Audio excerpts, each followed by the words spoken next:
volevamo capire cosa è successo, se è andato fuori strada da solo, se c'è stato qualche ostacolo, qualcosa provocato un incidente. Chiedono di fare piena luce sulla dinamica che ha portato alla morte del figlio i genitori di Luca Gazzola, l'ennesima vittima sulle strade della Marca, che a bordo della sua Mazda Spider è andato a sbattere violentemente contro un platano lungo la schiavonesca ma rusticana Maser, un impatto violentissimo con il 29enne deceduto sul colpo, nonostante i tentativi disperati degli operatori del SUEM 118 accorsi sul posto con i vigili del fuoco di Montebelluna. Perché voi non siete sicuri del fatto che sia una fuoriuscita autonoma? Sì, non siamo sicuri, no.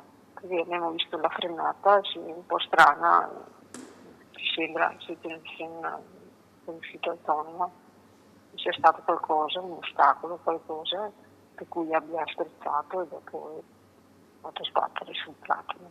La madre Maria Rosa, così come il papà Lucio, non si dà pace, il suo appello è disperato quanto preciso. Forse qualcuno ha visto qualcosa, forse c'è stato qualcuno che faccia avanti per capire la dinamica. Abbiamo perso un figlio.